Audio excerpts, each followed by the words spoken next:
নমস্কার। আজকে আমরা আবার চলে এসেছি শ্রীরামকৃষ্ণের গল্প নিয়ে। আজকে যে অংশ থেকে পাঠ শুরু করব সেইটি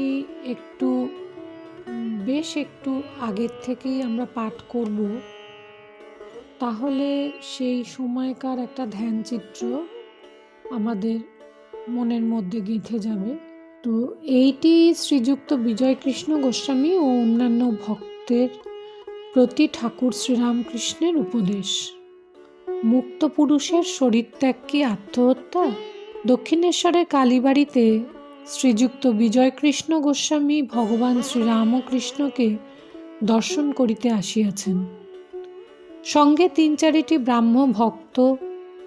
২৯ অগ্রহায়ণ, শুক্লা চতুর্দশী তিথি, বৃহস্পতিবার, ইংরাজি ১৪ই ডিসেম্বর ১৮৮২ খ্রিস্টাব্দ। পরমহংসদেবের পরম ভক্ত শ্রীযুক্ত বলরামের সহিত ইহারা নৌকা করিয়া কলিকাতা হইতে আসিয়াছেন। শ্রীরামকৃষ্ণ মধ্যাহ্নকালে সবেমাত্র একটু বিশ্রাম করিতেছেন। রবিবারেই বেশি লোক সমাগম হয়। যে সকল ভক্তেরা একান্তে তাঁহার সহিত কথোপকথন করিতে চান, তাহারা প্রায় অন্য দিনেই আসেন। পরমহংসদেব তক্তপোষের ওপর উপবিষ্ট। বিজয়, বলরাম, মাস্টার ও অন্যান্য ভক্তেরা পশ্চিমাস্য হইয়া তাহার দিকে মুখ করিয়া কেহ মাদুরের উপর, কেহ শুধু মেজের উপর বসিয়া আছেন। ঘরের পশ্চিম দিকের দ্বার মধ্যে দিয়া ভগীরথী দেখা যাইতেছে। শীতকালে স্থিরা স্বচ্ছ সলিলা ভাগীরথী। দ্বারের পরই পশ্চিমের অর্ধমণ্ডলাকার বারান্দা, তৎপরে পুষ্পোদ্যান, তারপর পোস্তা। পোস্তার পশ্চিম গায়ে পূর্ণসলিলা কলুষহারিণী গঙ্গা যেন ঈশ্বর মন্দিরের পাদমূলে আনন্দে ধৌত করিতে করিতে যাইতেছিল। শীতকাল, তাই সকলের গায়ে গরম জামা। বিজয় শূলবেদনায় দারুণ যন্ত্রণা পায়, তাই সঙ্গে শিশি করিয়া ঔষধ আনিয়াছেন। ঔষধ সেবনের সময় হইলে খাইবেন। বিজয় এখন সাধারণ ব্রাহ্ম সমাজের একজন বেতনভোগী আচার্য। সমাজের বেদির উপর বসিয়া তাহাকে উপদেশ দিতে হয়। তবে এখন সমাজের সহিত নানা বিষয়ে মতভেদ হইতেছে। কর্ম স্বীকার করিয়াছেন, কি করেন? স্বাধীনভাবে কথাবার্তা বা কার্য করিতে পারেন না। বিজয় অতি পবিত্র বংশে, অদ্বৈত গোস্বামীর বংশে জন্মগ্রহণ করিয়াছেন।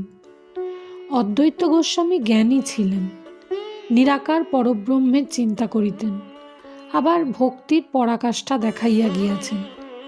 তিনি ভগবান চৈতন্যদেবের একজন প্রধান পার্ষদ।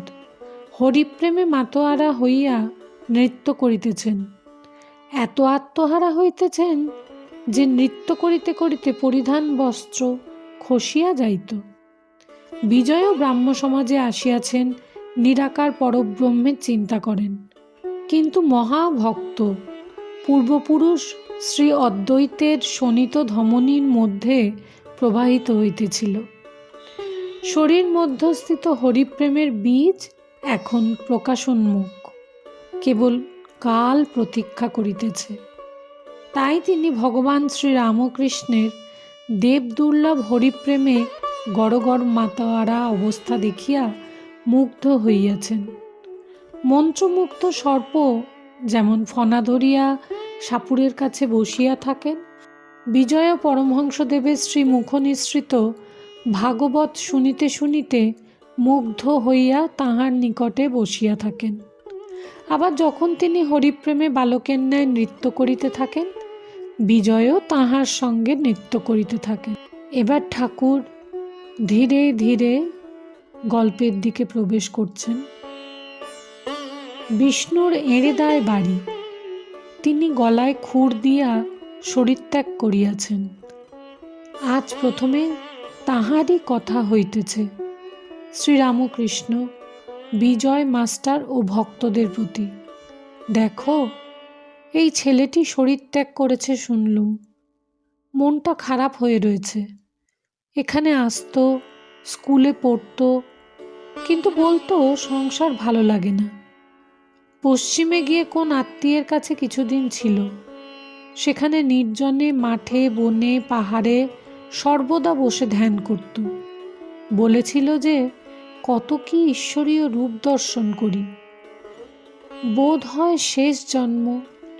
পূর্বজন্মে অনেক কাজ করা ছিল, একটু বাকি ছিল, সেইটুকু বুঝিয়ে এবার হয়ে গেল।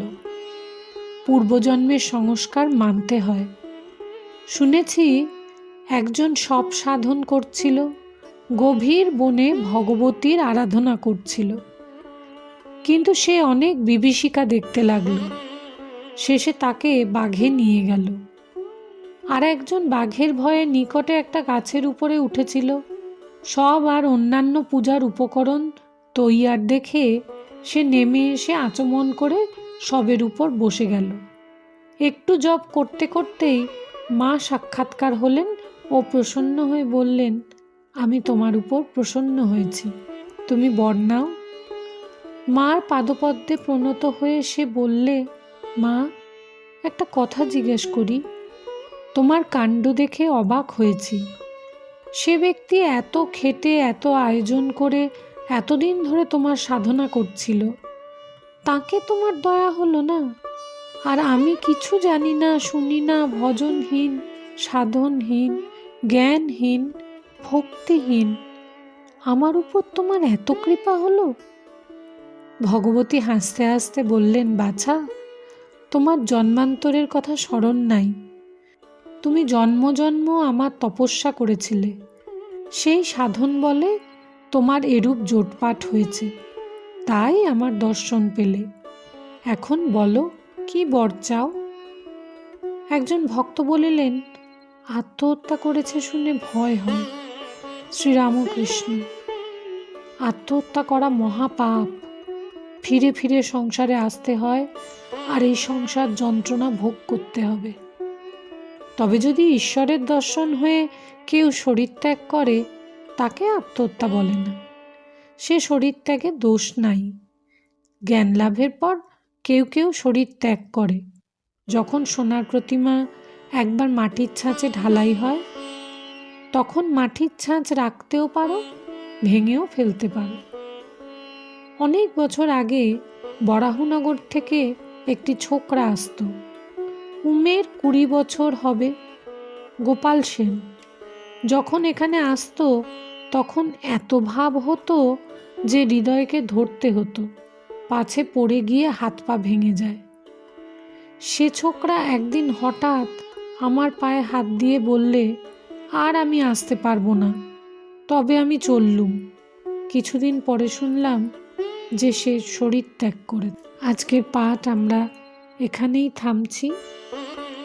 এর পরের দিন আবার আরেকটি ঠাকুরের নতুন অন্য গল্প নিয়ে আমরা হাজির হব।